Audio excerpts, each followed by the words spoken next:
Oh, baby. Oh, baby. I am who I am. My name is my name. And welcome into episode 79 of Shooting the Shit with Sands. What up, man? What up? Shout out to everybody supporting this podcast. Subscribe. God, my lisp with this fucking retainer. Subscribe, like, comment. Tell me I'm a dumbass. Tell me I'm a genius. Whatever you want to say. Tell me I'm not funny. You would be wrong. But yeah, man, on the docket today, why do I say docket every time? I mean, it's a good word. It's a good word. For the topics, we got first, we're going to talk about why podcasting is important, my end goal, how I got into this really. It's going to be like 10 to 15 and things of that nature. And then we're going to talk about contenders versus pretenders in the NBA. And then to close out this podcast, I'm giving you 5 songs that I've been bumping all week. I've been bumping them for a week. So we're going to talk about that. And, you know, we'll get out of here and hopefully y'all enjoy the content. So, first off, this podcasting thing, man. Thanks for all the love I got on my last pod. That was really cool to see my video get 200 views in a day. In less than 24 hours, I had 250 views on my video. It's awesome.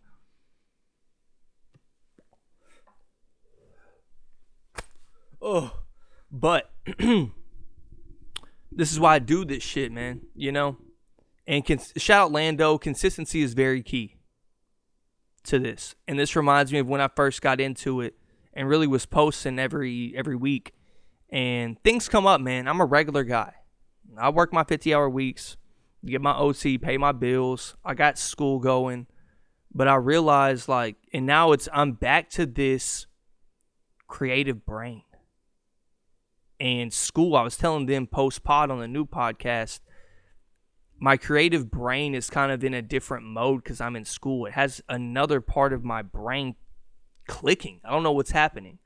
It's very weird to see my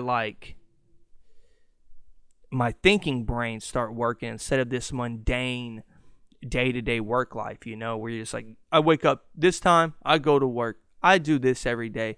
I do this every day, and that's why people podcast, right? To get their creative juices flowing.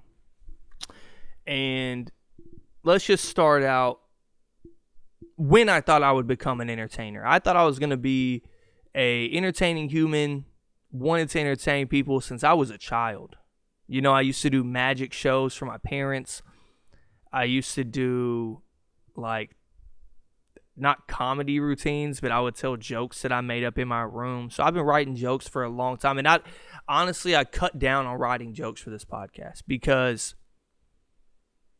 when I hear it, it sounds forced. And when you hear it, you may not hear it there, but maybe you do and you hadn't said nothing. But I had to tone down the writing for the podcast, jokes-wise, and just bring up the topic if I want to. And then I just start ranting. I got the rant muscle, as Joe Rogan calls it. But yeah, I've known I wanted to be an entertainer for a long time. I knew I wanted to do a podcast since I was probably 16, but the things I would want to say would get me in trouble at school, I thought. Like, ooh, this will get me in trouble at school, or my parents would hear it and be mad that I'm cursing this much and things of that nature. And then it became put it to the side, I'll never do it. You know? Put it to the side. You're not doing that. You're not going to be successful. Why even try? Bad mindset, right? And I had to stop doing that shit. So I made a podcast with my good friend, Chris Wilson, who I now have a new podcast with, which is kind of crazy to think about. Life's just in a circle, right? And that podcast is great. We had shitty equipment.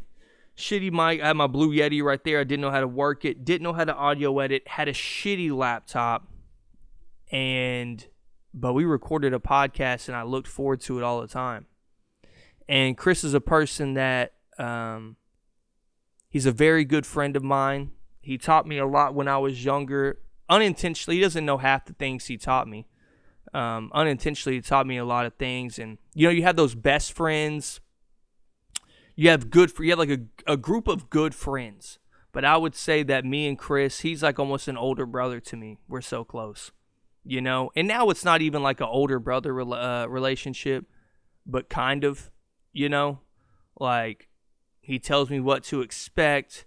He's kind of talking about like buying houses and things and getting into those conversations, and he could help me out with that. You know, it's like we have that type of relationship, and it's so cool that we're back doing a podcast together because I thought we had crazy chemistry, and it showed on the first episode of the new pod. Spittin' Sports, I think, is the title of it. We really didn't even come up with a title, or a name for it. So, but it was one of those things where when I did it, I knew this is what I wanted to do. Talked on a microphone, and I didn't think my voice was repulsive. I didn't dislike my voice, and I got into it, made my own logo, everything. And it was just so fun to do and get creative and really do the thing that I've always wanted to do. And to give a backstory on, like, once again, growing up wanting to be an entertainer, how did my parents react? Well, my parents influenced me into that. People don't know how cool, like, my parents are. Obviously, you don't know me. You don't know my parents. My parents are some of the coolest people you will ever meet. Not even considering my parents are just cool parents. Like, I got some dope-ass parents. I've been very blessed with the parents that I've been given. And I've never taken that for granted. Well, that's a lie. That's a lie. Me and my pops had some issues. But it was fair on his part when I grew up and realized it. But my things that I had with him were fair as well. His thing was, yo, I'm not going to tell you my part because it's dumb. I'm not going to get in my family drama. We're cool now. His thing was, yo, you're way too smart to be doing this with your life. You know? And once again, once you get older and you don't pursue those things, you're kind of in, like, creating a podcast or creating a YouTube channel or whatever. You're kind of stuck in this mud of, I haven't done things that the normal kid does, like go to college, maintain a job, things of that nature, because I want to do this. I don't have the money to create what I want. You know what I mean? And it becomes this cycle of, I'm not doing what I want to do. I'm not doing what I'm supposed to do.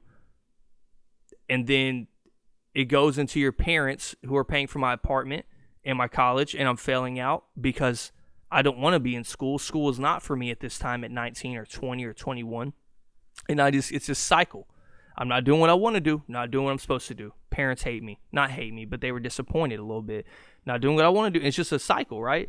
And then you get into this thing with Chris, and it was just, my brain goes, damn, this is what I'm supposed to do. And I told my dad forever I wanted to be a sports broadcaster. And to give a backstory on my parents, if you know me, I know you're fast forwarding. Oh, he's going to talk about how he was poor. And no. I'm giving praise to my parents for how they raised me. Since we were little, my dad told me, what do you want to be when you grow up? Me and my brother always said we wanted to be bull riders. And my dad's like, amazing. Let's do it. Y'all want to get into bull riding classes? Broke as fuck. My dad's like, we can go out in the yard and I'll make y'all a mechanical bull myself. That's how my pops was. You want to dream something, you want to go after something and enjoy life, do it. My dad has 2 words to describe what he wants to describe his kids. He always told us this. Listen, independent and happy. If he can describe his kids with 2 words, whether they're cool, smart, dumb, 2 words he always wants to use when he describes his kids is independent and happy. My pops told me that from day one. Hey, Dad, I want to be a sports broadcaster. Amazing. You want to commentate this game while I watch it? You want to commentate the Arkansas game? Commentate games for my dad. He would crack up laughing at the shit I would say. You know, my pops is always, and my mom told me, like, you should go pursue being an entertainer. It's very weird when your parents tell you that. Because it's almost as if they told me not to do it, I would rebel and do it. Does that make sense? Like, my parents were like, you should create you should be a goofball for a living. You know what I mean? And then it became I didn't pursue that at all. I wanted to in the back of my head every day. I'm just like, I don't want to do this school shit. I want to fucking do sports something, talk about sports, but I'm not PC enough for the ESPNs and that shit. You know what I mean? And it was just one of them things where my parents were very supportive of it. And then the first thing, going back to the podcast with Chris, I told my dad, I'm podcasting. He goes, are you serious? Like, intrigued. I'm like, yeah. He's like, with who? I'm like, Chris. He's like, okay. I didn't meet him when he was over here. Me and Chris have a long history. I've had a couple friends stay with me. Like, if it's not like Chris had nowhere to go or anything, but if Jamal, my friend Jamal didn't have a place to stay because his parents moved to Florida, so he had nowhere to come during the summer. My boy Jamal is my brother, and he didn't have a place to stay, so he stayed with me and my parents for like a month or two. He just stayed at our house. He lived there. It was so fun. That's just what I do. That's how my family is. We help people because we come from families that need a lot of shit, and that's why a lot of our families cut us off because only my grandparents is getting shit. Okay, you need a funeral paid for, cool, but like other than that, we ain't buying you a house or whatever the fuck you think we have. Like they think my dad is like Bezos. It's insane. Anyways. Crackhead ants. Anyways. Yeah, so my dad's like, I didn't meet him that much when he was over here, you know. He didn't know us that well. I didn't blame him, you know. But I was trying to get Chris to talk to my parents. Because, you know, I talked about how my dad was strict. But my dad was strict. He wanted you to get your shit done. He's a parent. He's a good parent. He wasn't the fucking cool dad that like my dad was cool as fuck. He didn't let my friends come over and drink when we were 17. He's not a fucking moron. You know what I mean? Like he's not dumb. He's a good parent. He wants me to get my shit done. So I was like, I'm not getting it done. So fuck him, you know, because I wasn't getting shit done. And I was like, bro, you should go talk to my mom and my dad. They're cool as fuck, you know. And Chris just would stay in the room when I'd go to work or whatever when I worked at Applebee's. And yeah, so he was like, the first question my dad asked was, is Chris as dedicated to you as this? I don't want you getting into something with somebody that isn't dedicated. And me and Chris were dedicated, man. We really texted like, damn, bro. Like, our intro song is dope. Shout out Braylon. Our intro song is dope. Fucking, we have good chemistry. You know what I mean? And in my head, I kept going, bro, if we were just ourselves instead of being like trying to be sports analysts, we would be top of the line. You know what I mean? But that was hard to, I wasn't a man yet. I was 20 and I wasn't a man yet. I wasn't confident enough in my opinion or myself to share my opinion. And in my head when I listen, I go, bro, if we just lighten up a little bit and start cursing and talking shit about each other's teams or whatever, we'd pop. And we did 2 episodes. He moved to Austin. And my journey stopped. But in my head, it kept going. I said, man, I'm going to do this solo. I'm going to do it. Fuck it, I'm doing it. Never did it. Waited 3 years to start my own podcast. And here we are, right? And I started it during COVID. Did no research, and that was the fun part. You didn't do any research. You just jumped into something you knew, well, for me, that I was good at. And that's the problem with a lot of you motherfuckers out there. You're not good at this. You're a shock jock. You're a weirdo. You fucking just get on your podcast and shit on women because you know nothing about them. You don't be getting no pussy. You think you're the shit, but think all women are shitty. And I shit on women on this podcast, right? But I actually respect them. And I'm not going to sit here and go, women, woohoo. Like, they shouldn't drive. They shouldn't drive. I mean, let's be real. They shouldn't drive. And a lot of you can't cook, and that's cool, man. If you can't cook, cool. Stop bringing me 7 orders of chicken Alfredo.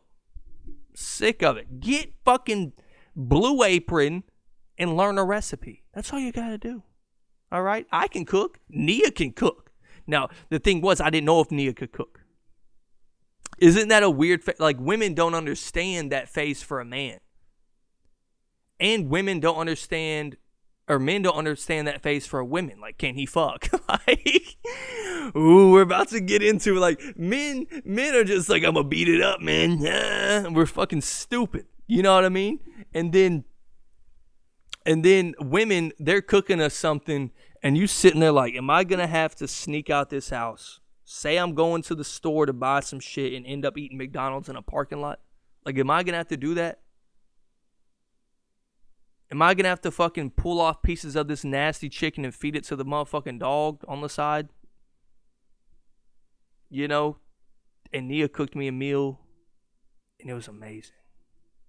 It was amazing. I was like, yes. She did yams, cabbage, red beans, and rice. She did the whole shit. And I'm like, you know, it looks good, but does it taste good? And it tasted great. And I'm like, yes. You know? Because cooking ain't important to me. I don't give a fuck, but it's cool if your girl can cook. Because when you ain't got time to cook, or you don't want to go buy some food all the time, it's cool for her to be like, I'm going to cook this. And you just know it's at least, if it's edible, I'm not tripping. If it don't have to be no gourmet shit. It doesn't have to be home cooking. If you get me good, if you cook a chicken breast well with some rice, if you can make rice, a chicken breast, and some veggies, I'm cool. You sticking to my diet plan anyways. But then you add the other shit on top. She can bake good. She makes migas. She sprinkles in all this other shit. Fire. You know what I mean? But I enjoy cooking. But anyways, shitting on women, there's no need. I shit on women all the time, but I do it in a joking manner where you're like, you know when you tell your girl a joke that you really want to get under her skin with? And she goes, hey, don't talk to me like that. Don't. You don't talk to me like that. No, I'm kidding. Sweetheart. Sweetie, I would never think of you like that. In your head, you're like, I fucking thought that about you, bitch. Like, you're just like, I did think that about you. But you say you're kidding. That's how I shit on women. But yeah, podcasting, man. Sorry, I had to go on my little tangent. Podcasting. It's one of those things where it got me through my depression. And everybody's like, oh my God, please. The depression talk. Please cut it out. Like, no, it's a big part of my life. And this is what I'm trying to connect the two. That's what morphed me into podcast, right? I've been on podcasts for a minute, but Bill Burr's podcast, Joe Budden's podcast with Rory and Mal, now it's horrible. God damn, it's just three old men. Like, literally, I listened to an episode, they yelled for an hour. Yelled at each other. It was crazy. And then Joe Rogan's podcast bonded me with these people that I never met and never will meet, probably. But it got me through things where I connected with them and they became a part of my daily routine. And I really felt like I had somebody there when I thought nobody was there. When I was rejecting all help, not talking to friends, all that shit, you know? And it helped me get through that because I had my weed, I had my MD 2020 that I just stole from the local 7-Eleven, and I had a 3-hour podcast by Joe Rogan or Joe Budden. And that's all I needed to get through my night. I'm going to laugh. I'm going to be like, yo, he crazy. Ah, yeah, you are crazy, man. Like, you can say I'm corny, but why do you listen to music? To get you in a mood. Because it's connecting with you. It gets you in a good place mentally. Why do you listen to music when you're sad? Same thing. It connects with you. It deepens your emotions and things of that nature. That's what podcasts did to me. You know, and it just invoked thought. And that's the way I'm going to transition into my end goal. My end goal is not to get rich off this, man. It's very little possibility. And the thing is, a lot of your friends will tell you, you know, hey, I'm supporting you, man. You know, hope you make it big. But they don't understand, like, I don't care if I do. And I know that sounds really dumb. And yes, I would love to get paid for this. And it would be awesome if I did. And I want that to happen. That's a dream goal. To live off podcasting is a dream goal. You have to set your goals accordingly. My goal is to have people tweet about my podcast right now. Yo, that was hilarious. Or I got a lot of social media traction on my last one. Over 2,000 people viewed my last tweet about my podcast. Not the video, nothing, but 2,000 something people saw that tweet. And that could lead to a link click, a listen. somebody following me. You get what I'm saying? And what I want out of this is to maybe make you connect with me. Like, I'm a normal dude. I talk about my shit. Like I just talked about Nia. You know what I mean? And I have Nia on the podcast. And I'm a normal guy. Talk about my work. Talk about how it pisses me off when my boss asks me to do an extra store when I'm off the next day. And I'm there till 5 when I got there at 5 in the morning. I'm there till 5 p.m. instead of getting off at 3. You know what I mean? You get kind of pissed, but you get the OT and you go home. And I want to become part of people's daily routines on Thursdays or Wednesdays. I want people to anticipate what I have to say. Not that I think what I have to say is important. That's the difference between me and a lot of you goofballs. A lot of you goofballs think that shock jock shit is cool and it has no lasting value. Things that invoke thought, things that come with good information, things that come with statistics, with sports stuff specifically, not just generic thought on women or, oh, Ukraine's crazy. You see those bitches in Ukraine, bro? They're bad. They're bad. They're fighting for their lives. And you're talking about how bad these women are on a podcast. It's crazy. Twitter jokes are different. But I want to invoke thought. I want you to think about what I'm saying. Like, good point. Even if you disagree with me, I made you see my point of view on that. And you can disagree. But I made you think about why you disagree with me, right? I made you make up counter arguments to my argument while you were listening to this. I want to be part of people's weekly routine. That's really my goal in this. And my goal, my true end goal in this podcasting shit, when I'm 45 and I didn't make it in this, and I have 2 to 3 kids, I got the beautiful Nia laying next to me, I don't wake up every morning and go to bed every night and go, why the fuck did I not try? It's as simple as that. Why did I not try to do what I think I was meant to do? And just because you're meant to do something doesn't mean it ends up being what you do. You get what I'm saying? Doesn't end up being your final destination of what you were meant to do. Because maybe the thing that you dreamed you were meant to do, like you have dreams. I don't know how to explain this. Your daily life, me being a father is probably what I'm truly meant to do in this world, is to be a father. I truly believe that. I'm going to be the best dad that has ever fucking lived. Whether I got $1,000 in my pocket every day or 10, I'm going to fucking be a great dad. But my dream that I think I'm meant to do, you have these things, you have these steps of what you're meant to do. I know I keep saying it over and over. Maybe Landon's baseball career is the dream that he's meant to do, but his daily life is doing his YouTube shit and being an incredible dad and husband. That's what he's meant to do. Being a God-fearing man is what he's meant to do. But his dream that he was built for, that he anticipated, that he has opportunities in, is baseball. Maybe that doesn't work out, and I hope it does. I'm just giving an example. Maybe this podcast and shit, comedy, whatever, is something, my dream goal, that something in me is meant to hit the pinnacle of my life. Maybe I'm supposed to reach Mount Everest, but instead I have a vacation in Colorado, at the top of a mountain in Colorado. Maybe I'm just living the good life instead of reaching the pinnacle and fucking going through all the atmosphere and fucking hurting to breathe to get there. And maybe I just live a cool life, knowing that I tried to get to Mount Everest, but I walked down. Knowing that I gave my best effort to get up to the top, but I walked down because I knew I can't do it. If I had a little more juice, if I had a little more side money, if my job paid me more and I could quit in a couple years, if I hit the lotto, if this crypto pops off, I could full-time pod and do it. But I have no excuses. I'm dedicating my life to this shit.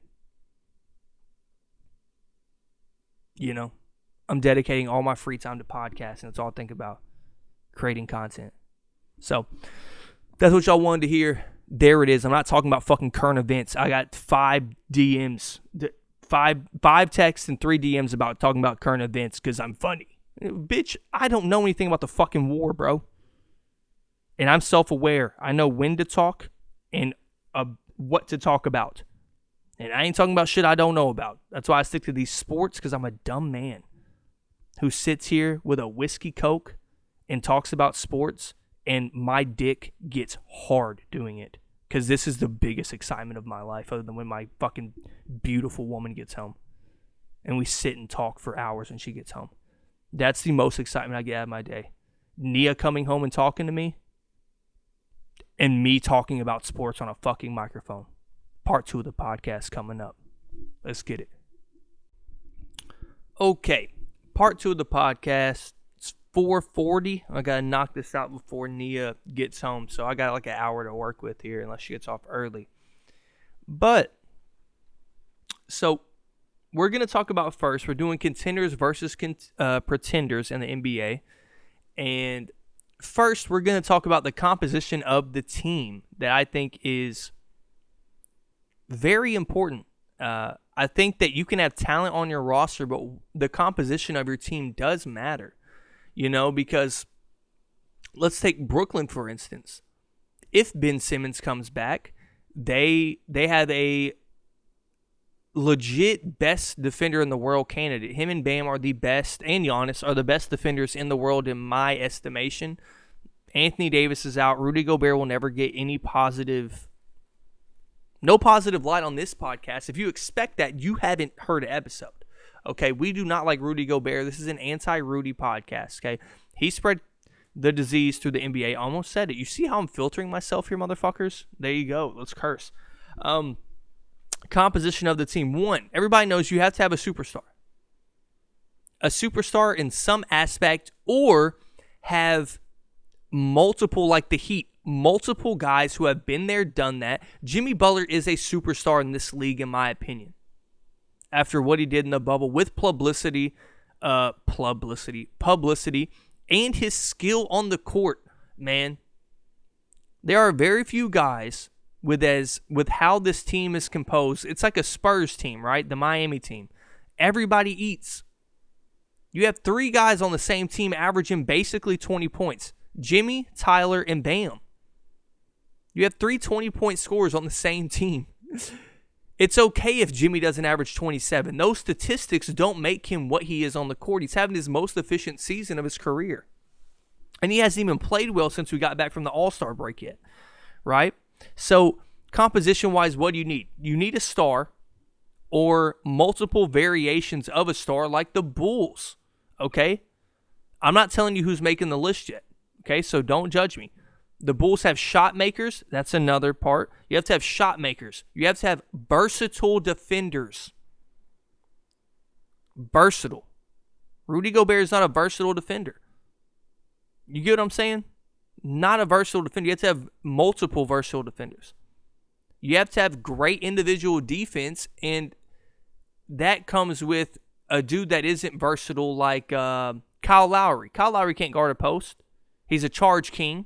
But he is a great individual defender. Jimmy Butler, versatile and great individual defender. That is a pest. That is a steal grabber. All that. You also need shooters. You need 3-and-D guys. You need role players. You need a Jay Crowder. You need a Cam Johnson who can stroke that bitch. Do you have good bench players? Do you have depth? We have seen now, in the playoffs, depth is necessary. What do you mean by depth, Hunter? Kyrie gets hurt. Well, there's no example of that, Hunter. There's no other star guard that got hurt and his backup came in and played well. Chris Paul and Cam Payne. What are you talking about? Chris Paul is not the offensive juggernaut that Kyrie is, as in making shots, even though he can be some nights, but he is an offensive juggernaut as a playmaker. He went out, campaigned, came in, and balled the fuck out. Do you have that guy that you trust off the bench, Tyler Hero? A dude that can get extended minutes and be great. Or a guy like Tyrese Maxey, who we don't know what Doc is going to do. A Tyrese Maxey type guy who I believe can run the bench unit, or James Harden if they stagger, which they fucking won't. He's been staggering right now because they don't have a backup center, but that they're in the market for, by the way. Shout out DeAndre Jordan. Saw a highlight tape of the Lakers highlights this year. Hilarious. And do you have a guy that can run the offense with the bench players that can get some open shots and create? There's a lot of components. Do you have a defensive anchor? The Nets do not have a defensive anchor. Andre Drummond, he's a foul machine. Joel Embiid is a legit defensive anchor. Bam Adebayo is a defensive anchor. Vucevic is not a defensive anchor. Maxi Kleber is not. All that. You get where I'm going here? And statistically, these are the statistics. Are we going to do this again? Are we going to do this again? Defensively, or statistically, I should say, defensive rating is important. Offensive efficiency is important. And how you shoot the three is very important. So, let's get into the list. We're going to go one of each time. At the bottom of the pretenders list, this is no order, by the way.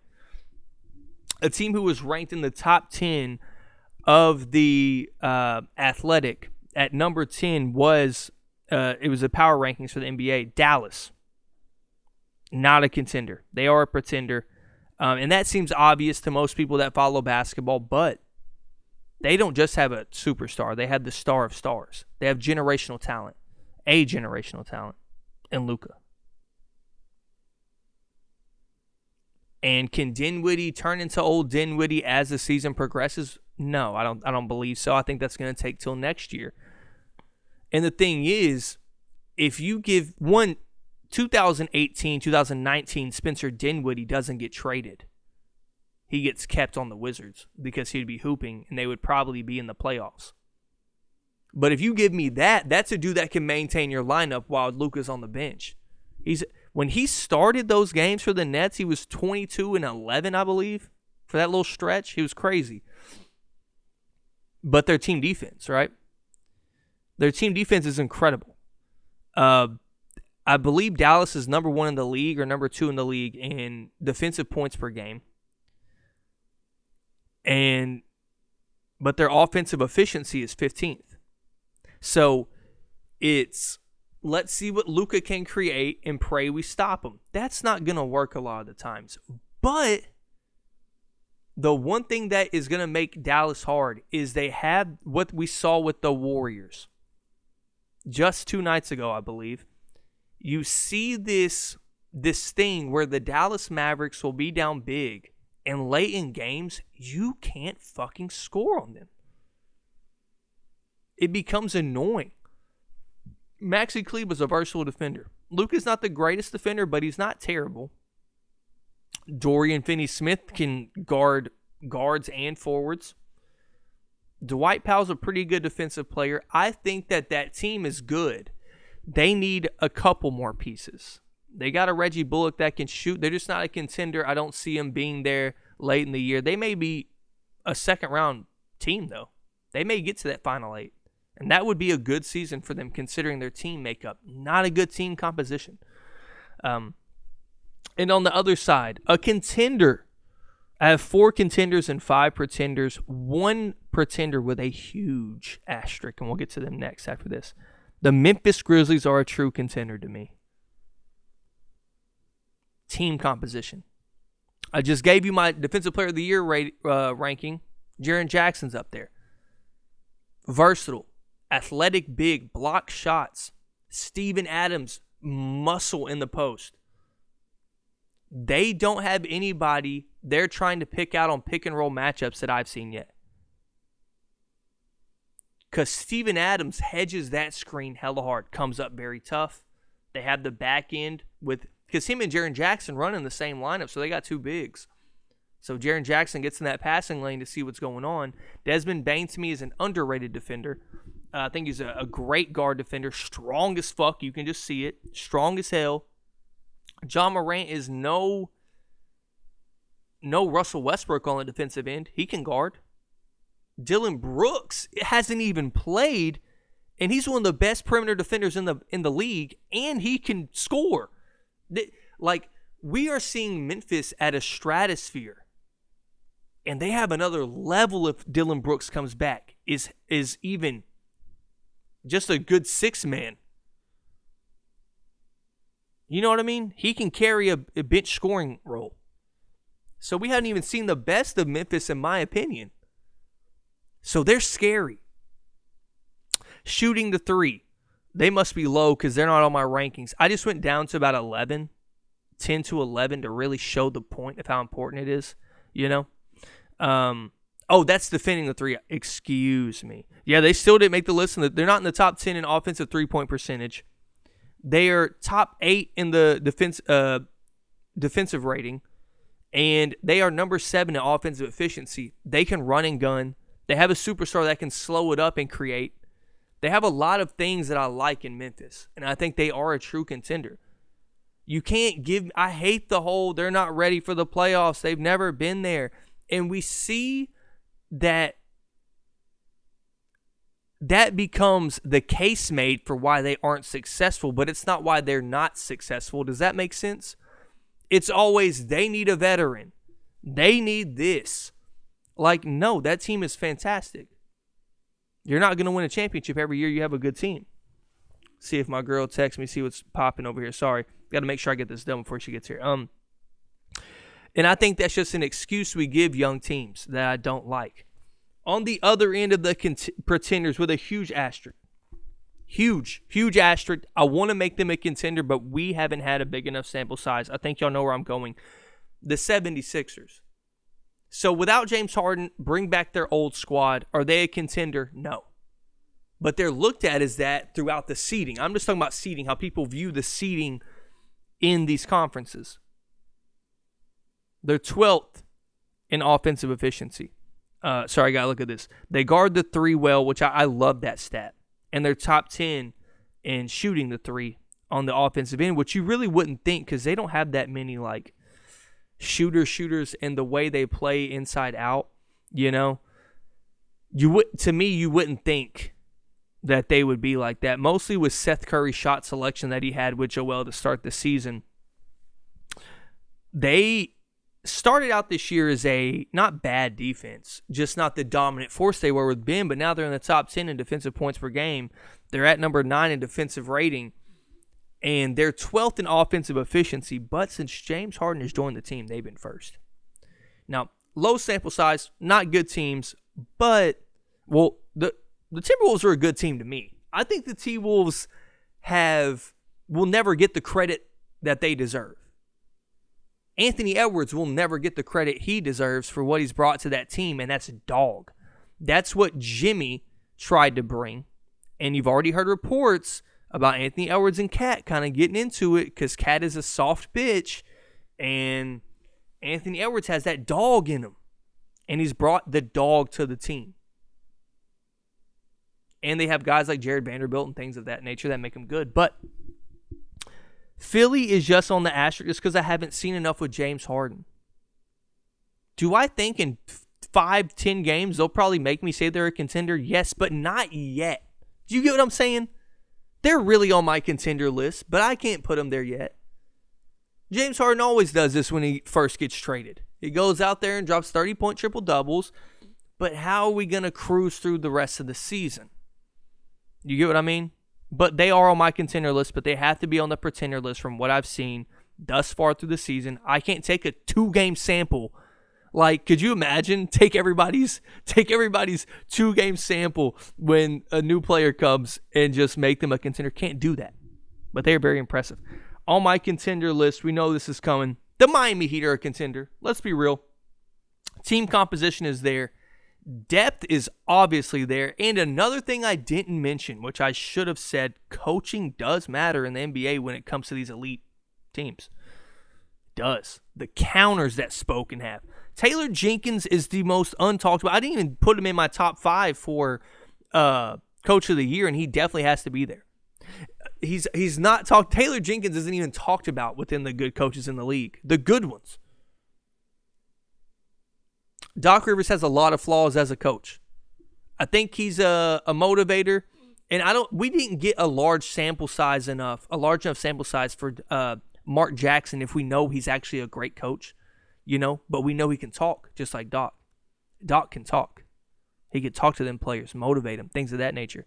But some of his lineup issues, his non-adjustments, his just basically winning 2 games in a series and going, well, this is working, let's keep doing it, a vibe from Doc Rivers I don't like. But Miami, they stopped the 3 they're 11th in 3-point defense. They're 3rd in the league. They're the highest on this list of shooting the 3 on the offensive end, with Duncan Robinson having a bad year. With P.J. Tucker leading the league in 3-point percentage, you have guys like Gabe having a career year from 3. Max Strus is playing well. Defensive points per game, Miami's 5th. Offensive efficiency, they're top 10. Defensive rating, we're number 6. We just have a lot of things that a lot of teams don't have. We have unselfish playmakers. We have a veteran point guard, a spark off the bench. Gabe Vincent has become a legit backup point guard. And Tyler Hero's a force on the backup lineup, and he's a closer. Clutch time. He's so good as a 6-man, he's in our closing lineup. Bam Adebayo, to me, is the best defender in the world currently. What I've seen him do the last probably 10 games has been unbelievable.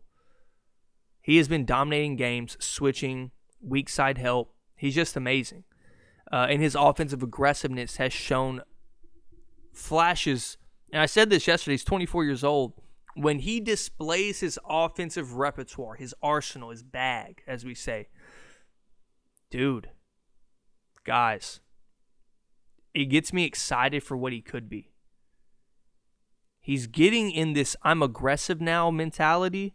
Jimmy's having mediocre. Well, he didn't even have a bad game against the Knicks. I said he hadn't played well. It's because he's having really slow starts. And with Bam and Tyler and all these guys hooping, it's like Jimmy isn't the superstar that's going to be like, oh, I need mine. Jimmy's like, everybody else is hooping? Okay, then just hoop. That's how Jimmy is. I'm going to set you up. And he still plays hard on the defensive end. And Jimmy is a dog. And we act like that one series versus the Bucks. I'm not going to keep honing this point in about how last year was the real bubble. I'm not. Everybody played bad. Bryn Forbes sent us home. Bryn Forbes sent us home. Okay, I know. And I'm not taking it away what Jimmy did, how Bam played. I mean, we have to admit, though, everybody played bad that series. Go look at that. Go look at on Basketball Reference. Go look at that box score, the playoff averages out of us. And after the first game, we were really close with them, and I think that could have shifted momentum. But the Bucks were on a mission last year. Okay, they were on a mission, and we just missed a lot of open shots. Bam's missing bunnies. We had a lot of injuries throughout the season, but this year we're healthier. We're missing games here and there. And guys, you have to realize Jimmy, Bam, and Kyle haven't even played 20 games together yet. Or if they have, it's right at 20. We're talking about a team that really hasn't played a lot together, and they just mesh already. And Kyle was out for personal reasons yesterday against the Bulls, and we just look great. We have everything. Coach, team, we're deep on the bench. 3 centers. Caleb Martin has come out, and he just looks incredible. He looks like one of the best signings we've had all year, if not the best signing, other than Kyle Lowry, of course. Kyle Lowry's just taking his role and running with it. I don't have to score, but when he wants to shoot, he shoots, and he shoots it well. Duncan Robinson on a down year. It is what it is. We'll see what happens. He's still top 5 in the league and made 3-pointers, so we can't give him that much of a hard time, right? Talking about the Bulls, pretender. Every good team they face, it's not like the Memphis game got cool, but it wasn't close most of that game. The Miami Heat game wasn't even, it wasn't even in reach distance. Like they couldn't grab it if they tried. You know what I mean? It wasn't a game that was ever in doubt for me. They cut it to maybe 13, and I was like, oh no. But I wasn't worried that whole game. They're just fraudulent. But the things that make them good also hurt them. They have amazing shot makers. They have too many guards, though. To me, if they were smart, right, and they don't utilize Kobe White the right way. Kobe White does not run that offense when Lonzo's out. And they're missing Lonzo, by the way, for their defensive purposes, and they're a bad defensive team. Where are they at? 20th on defensive rating? 20th. Terrible defensive team because they're too little. Patrick Williams out. Lonzo's out. Lonzo is a elite defender. Caruso's out. Elite defender. So they have nothing there to help the back line. Vucevic is a bad defender. You know? He's not good. He can't guard anybody. He's not athletic. Can't move. Can't jump. He's just a big body down there. And it's crazy that you can have all these athletic guards, but they don't play defense that well. Like, Zach LaVine should be one of the best defenders in basketball. And maybe statistically he is, but when I see it, I don't see that. But once again, what's going to help them is star power in the playoffs. DeMar's having a burner season. But I look at him like I do James Harden. Very underwhelming playoff performances. You know what I mean? We haven't seen Zach in the playoffs, but I would imagine he plays well. I think Lonzo's a good player. I think Kobe White's always down. Kobe White got that dog in him too. He's just like a cute, happy puppy that has dog in him. You know what I'm saying? He's like a cute, happy pit bull. He's got dog in him, though. And I like Vooch. I think Vooch doesn't get used right, and I think he's going to ask out of Chicago eventually. With all that guard play, they don't have playmaking guards other than Lonzo. When Lonzo's out, Vucevic is useless. There was no retaliation for Bam last night. It's like Vucevic catches the ball almost like Porzingis with Luka, and it's I have to shoot this right now because I won't get the ball back if I get in that post.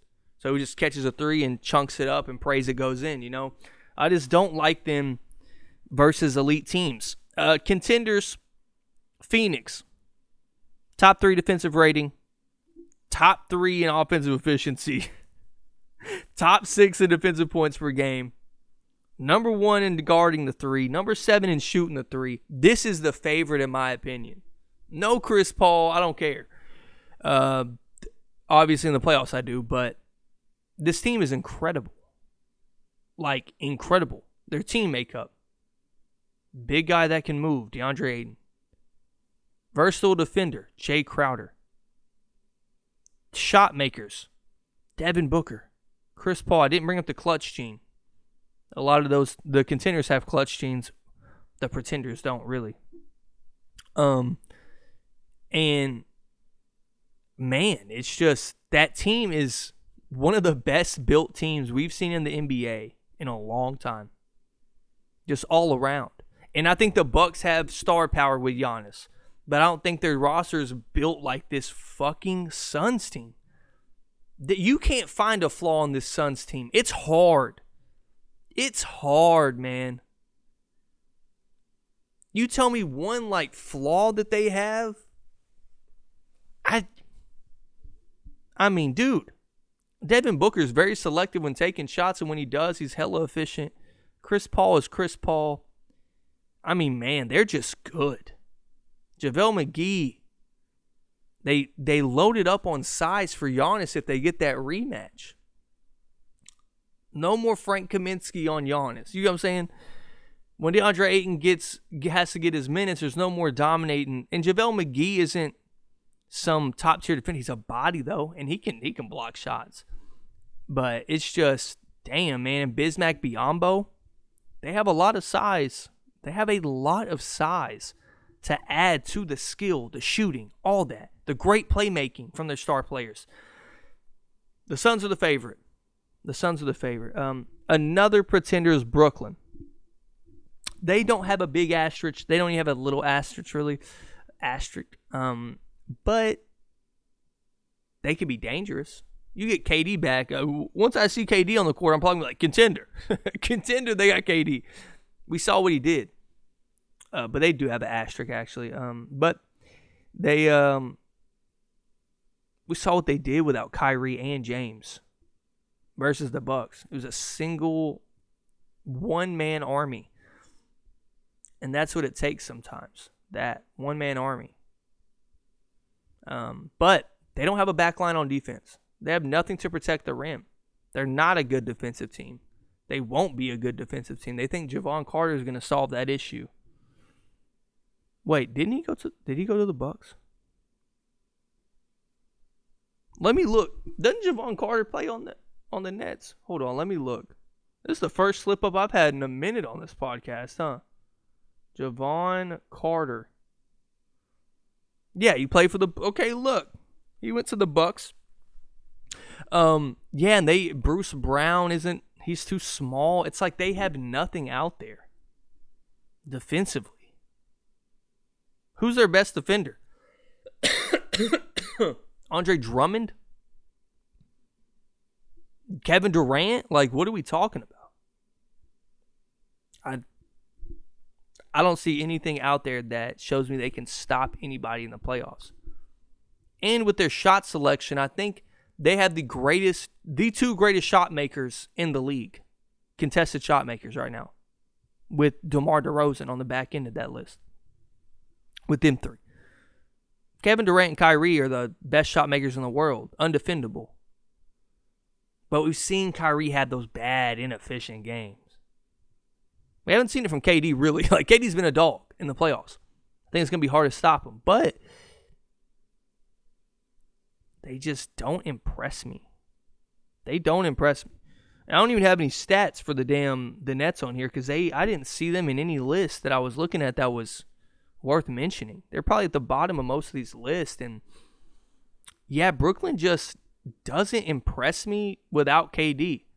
And if you're relying so much on one, that's a difference. Like, relying on one player, that's what makes Philly a contender to me now. With the asterisk, of course, on the pretender side. But they are a contender to me. Because you don't have to rely on one dude to literally get you 35 to 40 every night to win. And honestly, win a close one. So, that's a big deal. If you're relying so much on one guy, and Kyrie is Kyrie, but that mandate now came and he can't play, which is the dumbest or whatever. I'm not even going to talk about it. It's so stupid. So dumb that he can be in there with no mask on but can't play. That makes them not in contention. You know what I mean? You have to play just with a guy in away games. So you're going to probably try not to get a top 4 seed and you won't get one.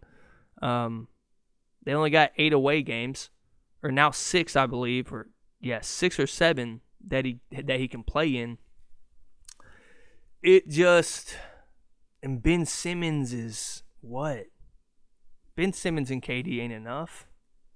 You know what I mean? They just ain't enough, man. They're not one for me. Contender side, and then we'll get to the last pretender. Milwaukee their statistics are terrible. But remember, Brook Lopez hasn't come back. And the one thing that I say that probably isn't good, that they went and got Serge Ibaka. To me, that shows we ain't confident he's coming back this year. That's what that shows to me. We have no report on Brook Lopez ever. Sorry for the sudden stop. Luckily, my new video editor, actually, when I have too much data on my computer because I forgot to put it to the external hard drive and delete it. Luckily, when I have too much data, it saves the video now instead of just deleting it permanently. So that's awesome. I did 20 minutes of content that I thought got deleted, and I almost punched a hole in this computer. But yeah, with Brook Lopez out, this is the thing, man. They are the repeating champions. Brook Lopez was huge in that. Amazing defensive player. Made it hard for them to score in the paint. A stretch big that can shoot that bitch almost 40% from deep. A dude that can just score in general. They're going to miss him when it comes playoff time. You going to rely on Serge to hit those shots? Bobby Portis is a great shooter, but and I think he has it in him because I'm biased because I'm a Hogs fan, but does he have that in him, to be relied on as your fourth scorer? But when the big three plays, they have been tremendous. I think they had a bad loss to Brooklyn, a really bad loss. And I don't think they're going to make their way up the standings. But they could get in that top three discussion. I mean like number one, the Heat have a now a 2-game lead for the Heat is big because we don't go on many skits. Like we lost 3 games in a row when the world started to collapse on if the Heat are true contenders or not. You know what I mean? It was kind of crazy. And that happens. That happens to the best teams in the league. We saw what happened with the Warriors. The Warriors looked like they were the favorite. Now nobody's talking about the Warriors being the favorite. And I still don't think they come out the West. And that is who is next on the real contenders list. Golden State. I didn't even write them down, but I have all their stats here. On the contenders list, and then we'll go back to the last pretender, the team that I hate, but I love one of their players. The Warriors are top 10 in every category that matters. So they're going to be a tough out just because of Steph. Klay has looked amazing in his limited time playing too, right? Isn't it cool to see a guy come back from that gruesome of a back-to-back injury? To come back from a ACL and then tear your Achilles, which is just shitty, and come back and look this good. He's dunking. He's a little goofball, curly-headed motherfucker, but goddamn, I keep bringing this word up, dog. If Draymond, this is what's up with the Warriors. Draymond. Talking about dogs. Draymond is the biggest factor to me on this team. And who knows, I haven't read anything on James Wiseman. If he comes back, he's a good player, man. He's a good player. They got Kuminga in there. He's a liability, but he ain't bad. He ain't scared of nothing. Kuminga ain't. Draymond is huge. He is also one of the best defensive players in the NBA. With Bam and Giannis and all that.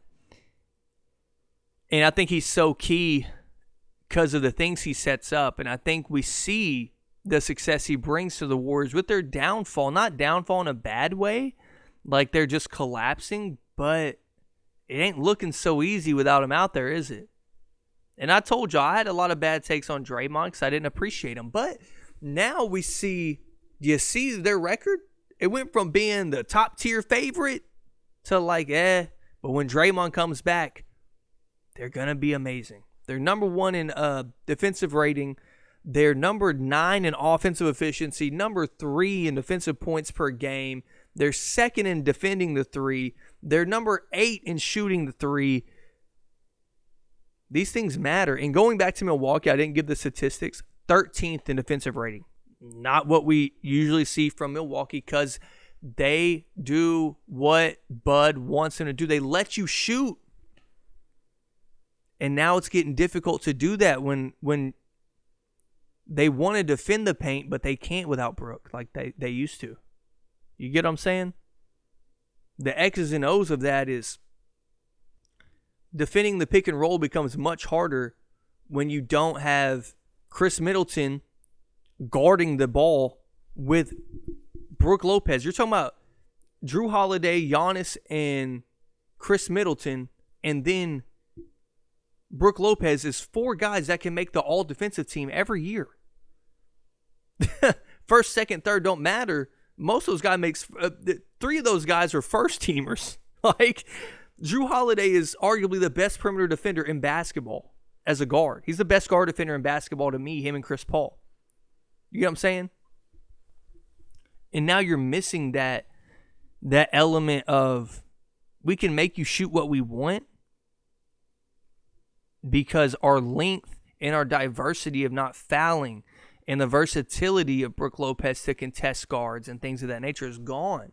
So now I haven't really studied the Bucks. I don't watch them that much, but I will watch them for Giannis at the end of the season because of my prediction that he will start peaking. I want to see how their pick and roll coverage looks. Haven't seen it. But that was a thing that made them amazing. They give you these long mid-range twos that you have to take. But offensive efficiency, Milwaukee's still fifth. They shoot the ball at a fifth rate for three-pointers. They don't defend the three well at all because they don't have that length on the back end to get out to those guards on the pick and rolls. I'm telling you, when this pick and roll lead, that shit is so important. But yeah, Golden State, I know I'm switching back and forth, but Golden State is a contender to me. Surprise contender in my opinion, but a contender nonetheless. Klay Thompson looks amazing, and I hope he gets more minutes, and I think he will. That's why I think he sat right after the All-Star break. They're like, well, he's getting rest. We could charge him up and then just throw him out there for 30 minutes, 33 minutes, you know what I mean?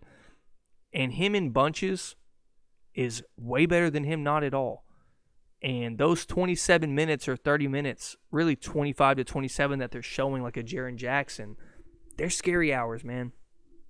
That's a boost enough to win a playoff game with how essential every possession is. And then my last pretender to wrap it up, the Utah fucking Jazz. Y'all ain't nothing. I don't have no stats on Utah. This is why they're not a contender. One, their franchise is called the Utah Jazz, okay? They're like the Buffalo Bills of the NBA. They got there so many times, but they can never beat the teams in the big games. And people forget that matchup in the bubble with the Nuggets that went down to Game 7. It was crazy. Donovan Mitchell turns it over. They go down, get a layup. The Denver Nuggets go down, get a layup. Mike Conley has a fucking floater from the three-point line that goes in and out. But I think the Jazz have a lot of pieces that can make for a hard out, you know? But at the end of the day, they're going to miss Joe. And is he the thing that makes him a contender? No. Rudy Gobert is a defensive player of the year until you go 5 wide. And the Clippers previewed it, right? They previewed what they would show the Mavericks. They previewed it. Wait, that was the first round. Yeah, the first round was the Mavericks and Clippers, and then they showed the Jazz what they were going to do in those games. Wait, am I tripping? They did not go to the Western Conference Finals, did they? Yes, they played the Suns. They played the Suns with no Kawhi Leonard. Hunter. Another slip up on the podcast. Am I ashamed? No. I don't give a fuck. Clippers versus Suns playoffs. They did. I knew it. They played them in the fucking Western Conference Finals. Wait, why does it say the Clippers won 4-2? Oh, that was the seeding. Dude, I knew it. I fucking knew it. This brain. They played him in the Western Conference Finals without Kawhi. That's insane. And Paul George was really bugging out. But they showed the Jazz what they were going to do, and they went 5 wide. Remember when they did that, Nicholas Batum guarding Porzingis? Because they knew that nobody was going to give him the ball. I'll never forget when they first did it. Porzingis comes out, makes his first 3 shots on the baseline over Batum, and then he didn't get the ball again. And they knew Rudy Gobert cannot defend a guard. Because he can't. He just can't do it. And then Terrence Mann went crazy and they move on. And you have to realize, though, they were a couple games from going to the fucking Western Conference Finals. Did I just Mitchell. Hunter. It's not Hunter. I'm sitting here till I get it. Davion Mitchell? No. Hey, Hunter just forgot what his name is. Donovan, I didn't even look at it. It says MD. Donovan Mitchell. What is happening on this podcast? The slip-ups are crazy. Donovan Mitchell is like that. And I think they have a lot of components. It's just, once again, they're just not a contender to me because they don't have the roster structure to win a title. When you look at it on paper, you're like, Bogdanovich, Conley, Donovan Mitchell. I remembered it, and I was thinking of Rudy Gobert, Royce O'Neal. You think they have something there, and they don't. It's just not right. Some things just go wrong, but this year's wide open, man. This year's wide open. I think the only clear favorite to me to make the finals is the Phoenix Suns. They're incredible. They're incredible. So that's my contenders and pretenders list. And I will be right back to give you all the 5 songs I've been listening to this week in hip-hop and R&B. R&B songs do count. So I'll be right back with that, man. We'll wrap this up. Okay, really quickly, the 5 songs I have been listening to for the last week. No order at all. Not like anybody's getting repeated more than others. Just songs I've been listening to in my playlist that I keep going back when it starts. Number 1 is ASAP by T.I. Now, once again, T.I. is one of my favorite rappers ever. T.I., if he didn't go to jail, probably would be at the top of the game. And he still made it to very high. But that song is hard. It's from 2002, and it bangs, man. Good hook. The lyrics are easy to follow. He's rapping slow. He killing that shit. The next one is a local artist, The Homeboy. No Entourage by Bat. El Bat. Once again, these are all going to be underneath the post on my Twitter, or I will put links to El Bat's fucking song in the description of the podcast on YouTube and Spotify. And the other ones, you can just find them. I'll just put them there in the comment section. So No Entourage by Bat. The next one is Sunset by J. Cole featuring Young Nudy. That song is just a nice beat, banging, fire. Young Nudy is hilarious. I love how he raps. I'm not a big fan of his, but that song, he killed it. R&B songs, 2 R&B songs on the list this week. LA Confidential by Tory Lanez. Now, that may not be none of y'all's bag, but it's like a Miguel bag, guitar strumming. It's really like a poppy song, but I like that shit a lot. I love pop R&B. And then the last one, if you want vocal excellence and you just want some fire, just like a deep soulful vibe, Feel by Sonder. Sonder. It's Brent Faiyaz with a band or like a group. And man, if you don't know who Brent Faiyaz is, that's crazy, but he can sing his dick off.